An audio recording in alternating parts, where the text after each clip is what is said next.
Welcome back to Gear of the Common Game. Today, in deck number 821, we're going to talk about Jadar, the Ghoulcaller of Nephalia. Now, for 2 mana, we had a 1/1 human wizard.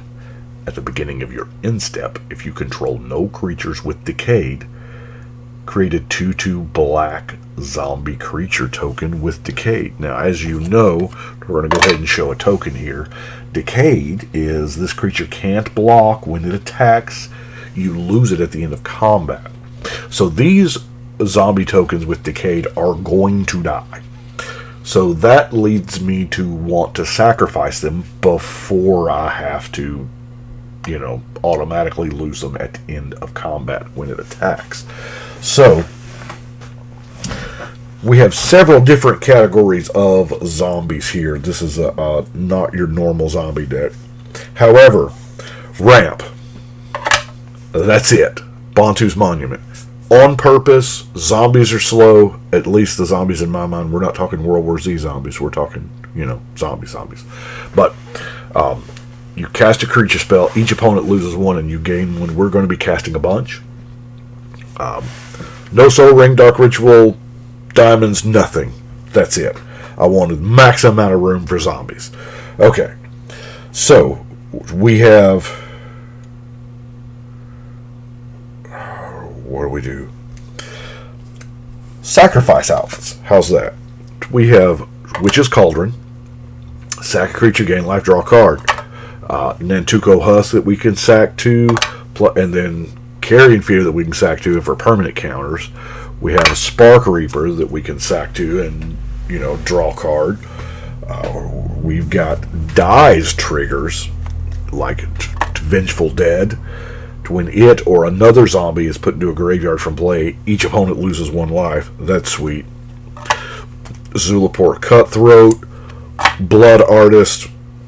I know they're not zombies, but it's we're going to say zombie adjacent because they do the thing that we like to do. Open the Graves. Non-token creature control dies, you get a zombie token, a real zombie token. Ghoulish Procession.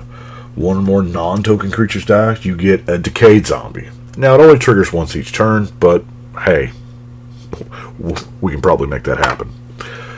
Ravenous Rotbelly from the new Commander stuff. Enters the battlefield, you may sacrifice up to 3 zombies. So we're going to sacrifice those Decayed ones, right? When you do, each opponent sacrifices that many creatures, so that's beautiful. We can get all of our opponents to sacrifice 3 creatures. That's got to hurt, right?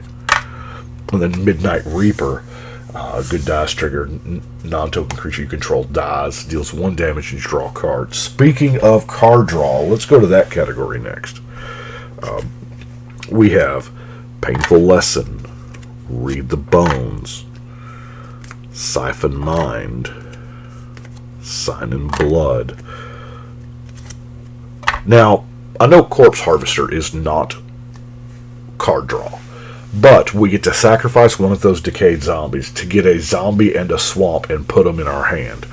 We tutor those. So, yeah, swamp's a swamp, but we're sacking a Decayed zombie to go get a real zombie from our deck. So that's pretty good. That's cards in hand.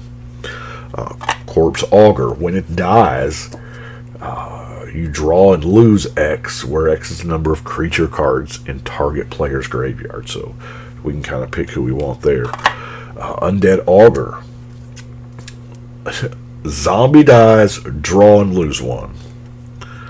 Blood Pact. Target player draws 2 and loses 2. And it's an instant. That's what I love about that one. Liliana Standard Bearer.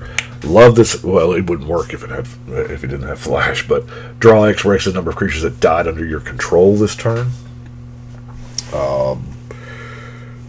Zombie Lords. Sure, why not? We have Lord of the Accursed, Death Baron, Cemetery Reaper, Tomb Tyrant also has a sack outlet, Liliana's Devotee.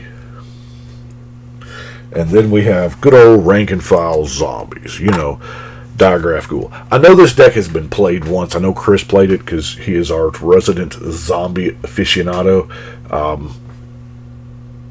I don't remember how it did because I wasn't the one playing it. But Rotten Reunion. I love this play on this art. They keep doing it. It's funny every time. Loyal Subordinate. Accursed Horde. Digraph Horde. Raving Dead. The Super Zombie, because, 6/6s need Death Touch. Gimpalm Polluter. Rotting Regisaur. I know Rotting Regisaur did a lot of things in other formats. At the beginning of your upkeep, discard a card. This shouldn't be a problem. 3 mana for 7/6. Sure. Bone Knitter. That's nice. Regenerate target zombie for 2 mana. That's a beautiful thing. Shepherd of Rot. It doesn't matter who controls those zombies, just if there's zombies in play. Dread Slaver. Hobbling Zombie. Gravespawn Sovereign. Now this is nice. Put target creature card from a graveyard. Anybody's graveyard. I'm just going to tap 5 zombies. This gives our decayed zombies something else to do besides dying at the end of combat if we attack with them. Gary. Got to have that Grey Merchant of Asphodel. Overseer of the Damned. And then our buy a box promo from the set, Champion of the Perished. I love that play on words. Anytime they can do that, it's awesome to me. My other category here, Rise from the Grave. I like that it turns it into a zombie. That's sweet. Crawl from the Cellar's New. Put a 1/1 counter to the zombie, sure. Dread Summons. Everybody mills X. And for each creature card, you get a tapped zombie. Now that, did you have a nice nap? From Liliana. Speaking of Liliana Death's Majesty. She makes zombies. Her +1 is make zombies. Her -3 is, get a zombie back. And -7, destroy everything that's not a zombie. That's pretty good.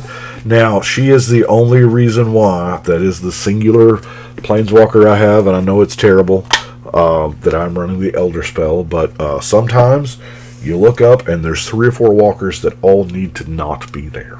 So, of course, our Zombie Apocalypse. Rawr. I wish it says you return all zombies and then you destroy all humans.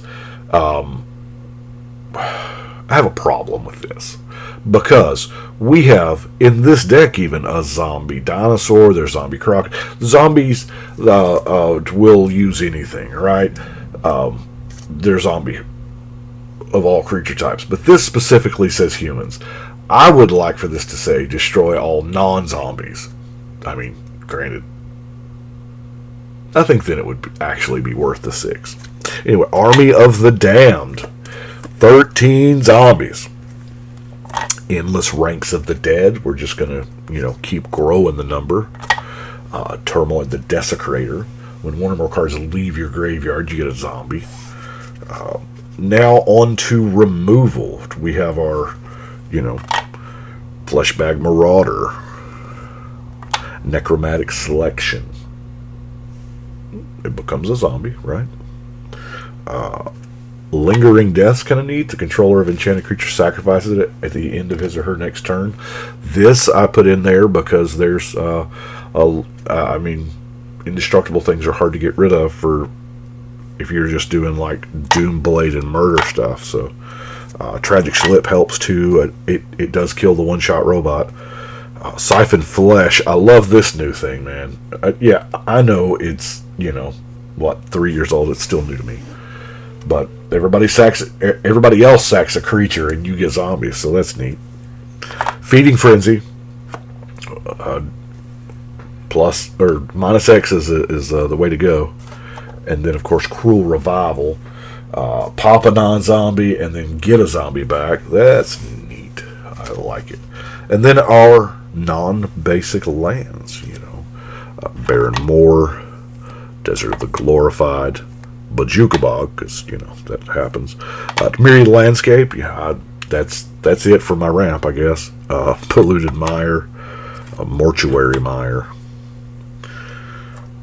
Target creature from your graveyard on top of your library. Sure, why not? And, of course, our Rogue's Passage. So that is Jadar. Just standard zombie fare. Let's get that token out. Lots of zombies. We thought a while back it was just going to be,